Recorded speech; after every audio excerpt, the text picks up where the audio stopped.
Hey everyone, so today I'm showing you how to fix headphones or earphones not working on Windows 11.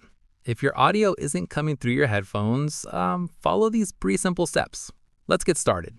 All right, first thing, right-click the Start button and select Settings. On the left side, click System, then scroll down and click About. Now scroll down again and click Advanced System Settings under Device Specifications.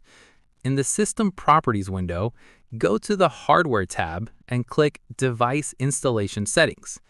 Okay, if it says yes, change it to no. If it already says no, leave it. Click Save Changes, then OK. Here's the thing. Press the Windows key and search for Services. Right-click Services and select Run as Administrator. In the Services window, click on any service and press P on your keyboard. Scroll down to Performance Logs and Alerts. Right-click it and select Properties. Under Startup Type, change it to Automatic or Automatic with Delayed Start. Click Apply, then OK. Finally, restart your computer. And that's it. Your headphones should now be working on Windows 11. If this helped you out, let me know in the comments below.